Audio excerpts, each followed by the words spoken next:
कभी सोचा है कि एक कंपनी जो सिर्फ व्यापार करने के लिए भारत आई थी, वो देखते ही देखते पूरे देश पर राज कैसे करने लगी? देखिए, ईस्ट इंडिया कंपनी की कहानी ना वो सिर्फ व्यापार की नहीं है, बल्कि ये तो सत्ता के एक बहुत बड़े खेल की कहानी है।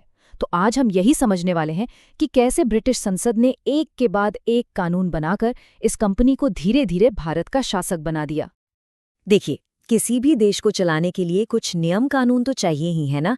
इसी को हम संविधान कहते हैं। और जब हम भारत के संवैधानिक विकास की कहानी को देखते हैं तो इसे हम मोटे तौर पर दो हिस्सों में बांट सकते हैं। आज की हमारी जो ये चर्चा है, इसमें हम पहले हिस्से पर फोकस करेंगे, यानी वो सारे एक्ट्स जो 1773 से 1853 के बीच कंपनी के शासन को एक शक्ल दे रहे थे। तो हमारी ये कहानी कोई 1-2 साल की नहीं, बल्कि पूरे 80 साल के एक लंबे सफर की है। ये सफर शुरू होता है 1773 के रेगुलेटिंग एक्ट से और खत्म होता है 1853 के चार्टर एक्ट पर। तो चलिए इस रास्ते पर एक एक कदम आगे बढ़ते हैं और देखते हैं कि कैसे हर नए कानून ने भारत में सत्ता के समीकरण को पूरी तरह से बदल दिया।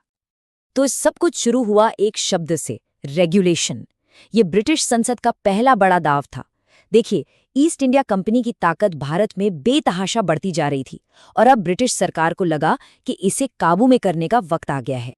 और इस दांव का नाम था 1773 का रेगुलेटिंग एक्ट। इसको सिर्फ एक कानून मत समझिए, ये एक नई शुरुआत थी। ब्रिटिश सरकार पहली बार भारत में कंपनी के मामलों में सीधे सीधे दखल दे रही थी और यहीं से आने वाले कल की नींव रखी जा रही थी। इस एक्ट ने, आप कह सकते हैं, एक हब एंड स्पोक मॉडल तैयार किया। मतलब सत्ता को एक जगह पर इकट्ठा किया गया। जो बंगाल का गवर्नर था, उसे अब बंगाल का गवर्नर जनरल बना दिया गया। उसकी मदद के लिए 4 सदस्यों की एक काउंसिल भी बनाई गई।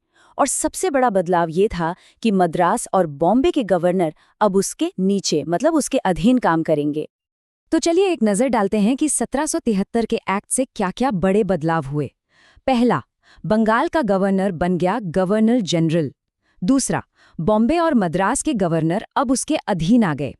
तीसरा, कलकत्ता में एक सुप्रीम कोर्ट की स्थापना हुई। और हाँ, एक बहुत जरूरी चीज, कंपनी के कर्मचारियों के प्राइवेट ट्रेड पर पूरी तरह से रोक लगा दी गई, जाहिर है भ्रष्टाचार को कम करने के लिए। अब इन नए पदों पर कुछ चेहरे भी आए। वॉरेन हेस्टिंग्स, वो बने भारत के पहले गवर्नर जनरल और उनकी मदद के लिए एक काउंसिल थी। साथ ही कलकत्ता में जो नई न्यायपालिका बनी, उसके पहले मुख्य न्यायाधीश थे सर एलिजा इम्पे।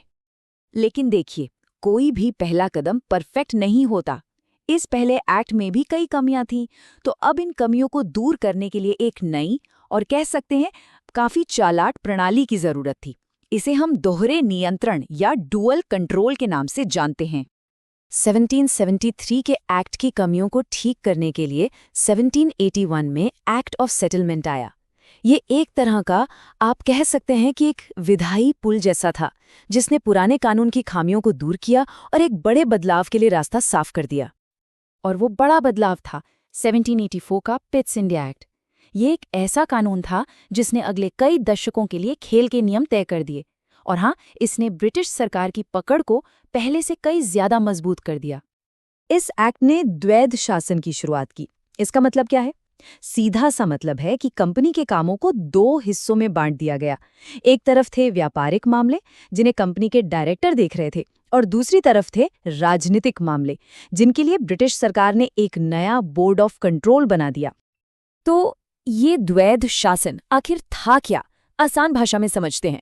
कंपनी को कहा गया, आप बस अपना व्यापार संभालिए, और भारत में सेना, एडमिनिस्ट्रेशन और रेवेन्यू, मतलब टैक्स से जुड़े जितने भी बड़े फैसले थे, वो सब अब ब्रिटिश सरकार का बनाया हुआ बोर्ड ऑफ कंट्रोल देखेगा। और यहीं पर एक बहुत बहुत बड़ी बात हुई।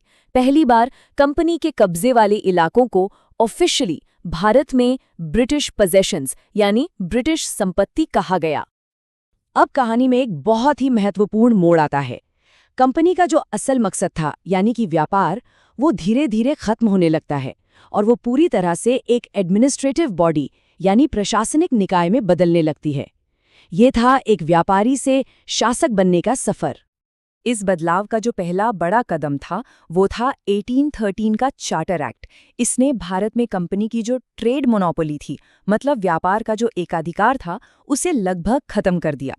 अब सिर्फ चाय और चीन के साथ व्यापार पर ही उसका कंट्रोल बचा। ये कंपनी की ताकत पर पहली बड़ी चोट थी और इसने भारत का बाजार दूसरे ब्रिटिश व्यापारियों के लिए भी खोल दिया। और फिर आया 1833 का चार्टर एक्ट। ये भारत में ब्रिटिश शासन के सेंट्रलाइजेशन यानी केंद्रीकरण की दिशा में आखिरी और सबसे बड़ा कदम था।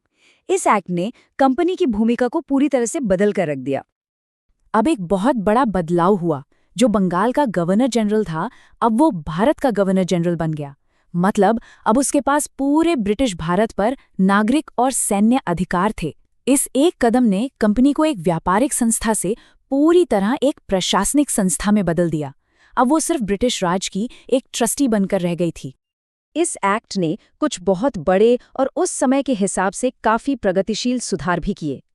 कंपनी का व्यापार पूरी तरह से बंद, गुलामी को गैर कानूनी घोषित कर दिया गया। और ये बहुत जरूरी था। सरकारी नौकरियों के लिए धर्म या जाति नहीं, बल्कि सिर्फ योग्यता को आधार बनाया गया।